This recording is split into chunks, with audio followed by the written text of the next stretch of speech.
Hello, this is Coach Grimes, and I will be reading pages 270 to the end of the book. What I see: gorillas, three females, and a juvenile male. It's the family I've been watching, but they're not on a TV screen. They're on the other side of the glass, watching me, watching them. I see me, lots of me, still there. I cover my eyes. I look again. They are still there. Turning to page 272. Watching. Every day I watch them through my window, the way my visitors used to watch me. See how they chase, groom.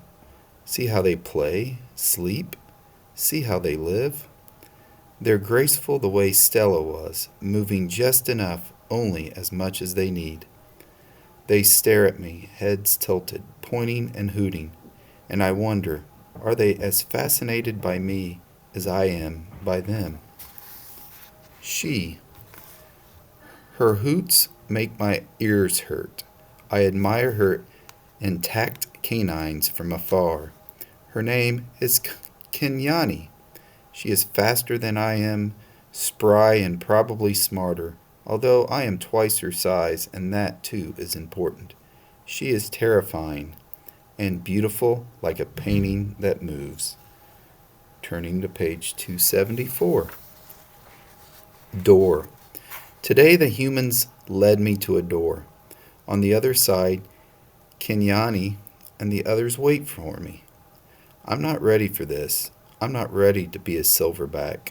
I'm Ivan, just Ivan, only Ivan. I decide it's not a good day to socialize. I'll try again tomorrow. Wondering. All night I lie awake, wondering about Ruby. Has she already walked through a door like the one I'm facing? Was she as scared as I am? Scared the way she must have been that day she fell in the hole. I think of Ruby's endless curiosity and of the questions she loved to ask. Have you ever danced with a tiger, Ivan? Will your fur turn blue? Why doesn't that little boy have a tail? If Ruby were here with me, she'd be asking, "What's on the other side of the door, Ivan?" Ruby would want to know, and she would have been through that door by now. Turning to page 276. Ready. Want to try again, Ivan? Maya asks. I think of Ruby, and I tell myself, it's time. The door opens. Outside at last.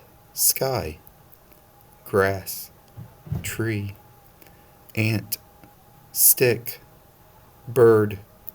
Dirt. Cloud. Wind. Flower. Rock. Rain. Mine. Mine. Mine. Turning to page 278. Oops. I sniff, approach, strut a bit, but the others don't welcome me. They have sharp teeth and loud voices. Did I do something wrong? Kenyani chases me. She throws a stick at me. She corners me. I know that she's testing me to see if I'm a true silverback, one who can protect her family. I cower and hide my eyes. Maya lets me back into my cage. What it was like. I lie awake and try to remember what it was like being a gorilla. How did we move? How did we touch? How did we know who was boss? I try to think past the babies and the motorbikes and the popcorn and the short pants.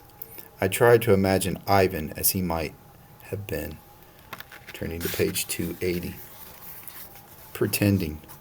The juvenile male approaches. He's eyeing my food hungrily.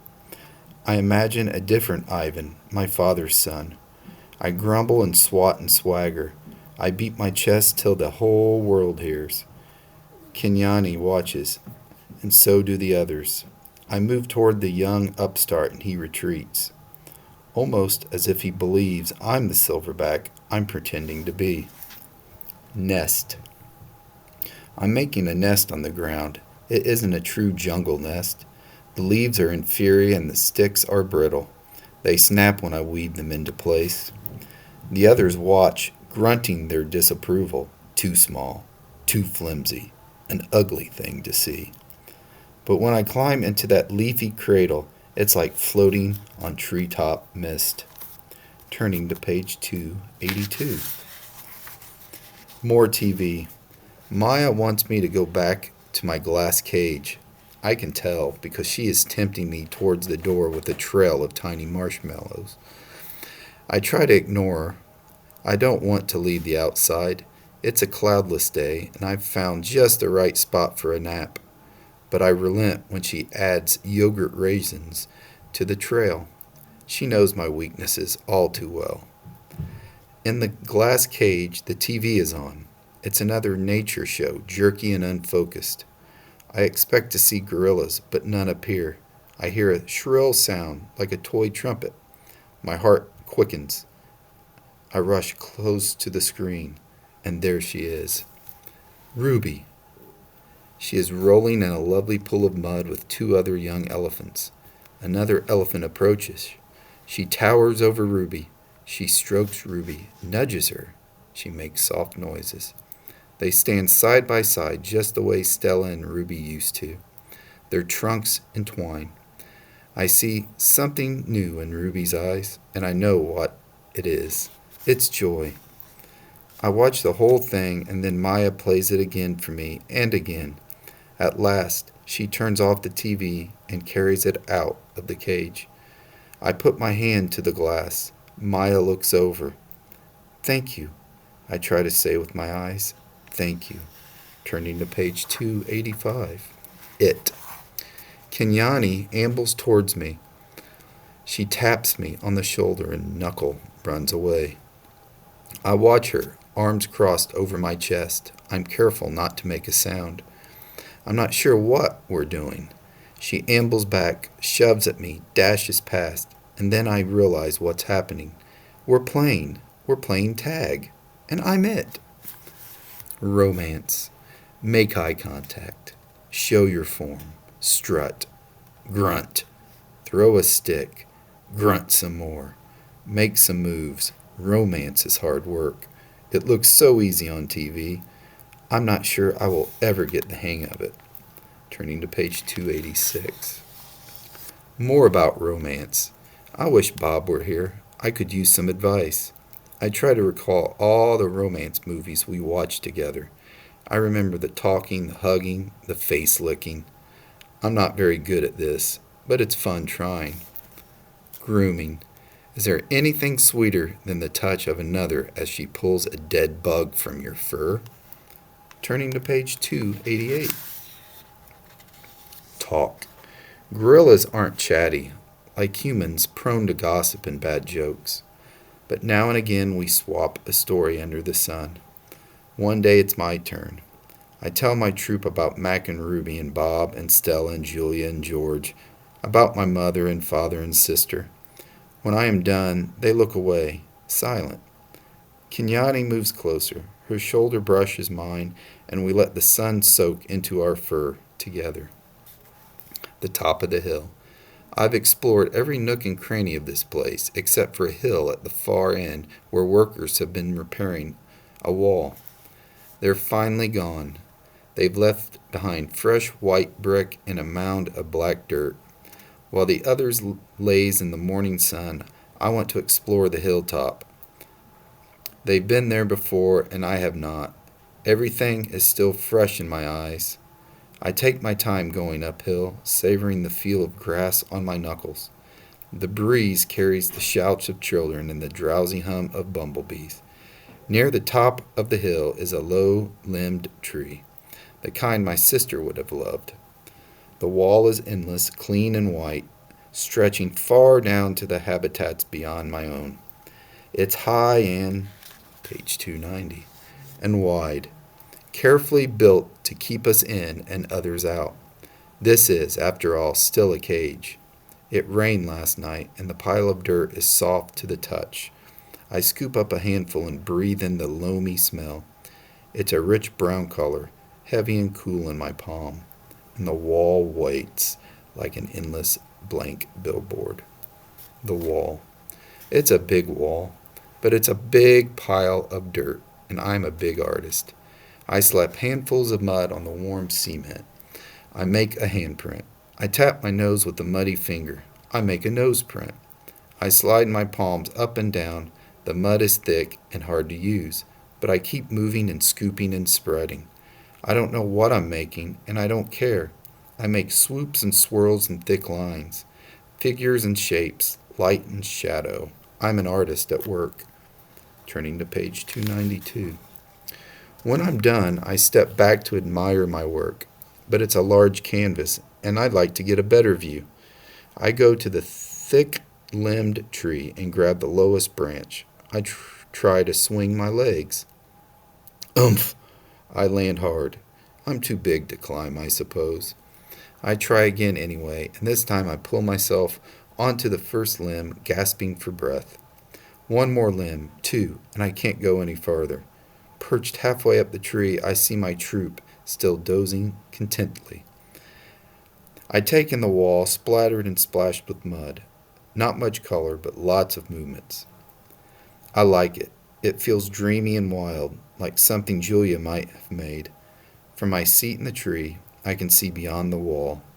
I see giraffes and hippos. I see deer with legs like delicate twigs. I see a bear snoozing in a hollow log. I see elephants. Turning to page 294. Safe. She's far away, belly deep in tall grass with others by her side. Ruby. She's here, Stella, I whisper. Ruby's safe, just like I promised. I call to Ruby, but the wind tugs at my words, and I know she'll never hear me. Still, Ruby pauses for a second, her ears spread wide like tiny sails. Then, with lumbering grace, she moves on through the grass. Turning to page 296. Silverback. It's a cloudy evening, chill and drizzly. Dinner is on its way, but I don't care. At night, we sleep in our den, but I'm always the last to head inside. I've been inside long enough. This time of day, there aren't many visitors, just a few stragglers, leaning on the wall that separates us. They point, take a couple of photos, then head over to the nearby giraffes. One of the keepers is beckoning. Reluctantly, I turn to go. Out of the corner of my eye, I see someone running. I pause. It's a girl with dark hair, lugging a backpack. A man follows behind, racing to catch up. Ivan! The girl yells. Ivan! It's Julia. I scramble to the edge of the wide moat that skirts the wall. Julia and George wave to me. I dash back and forth, hooting and grunting, doing a gorilla dance of happiness. Calm down, says a voice. You're behaving like a chimp. I freeze.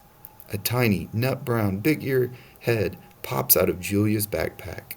Nice place, Bob says, turning to page 298. Bob, I say, it's really you. In the flesh. How? Where? I can't seem to find any words. George's job at the zoo doesn't start till next month, so he and Julia made an agreement. She's walking 3 extra dogs to cover my food. And get this, they're all poodles. You said you didn't want a home, I say. Yeah, Bob says, but Julia's mom likes my company, so I figure I'm doing everybody a favor. It's a win-win. Julia pushes Bob's head back inside her backpack. You're not supposed to be here, she reminds him. Ivan looks great, doesn't he, Jules? George asks. Stronger, happier, even. Julia holds up a little photo, but it's too far away for me to see. It's Ruby, Ivan. She's with other elephants now because of you. I know I want to tell her. I saw with my own eyes. Turning to page 300. We stare across the expanse that separates us. After a while, George pats Julia's arm. Time to go, Jules. Julia gives a wistful smile. Bye, Ivan. Say hello to your new family. She turns to George. Thank you, Dad. For what? For, she gestures towards me, for this. They turn to leave. The lamps that light the zoo pathways blink on, blanketing the world with yellow light. I can just make out Bob's little head sticking out of Julia's backpack. You are the one and only Ivan, he calls. I nod, then turn towards my family, my life, my home. Mighty Silverback, I whisper.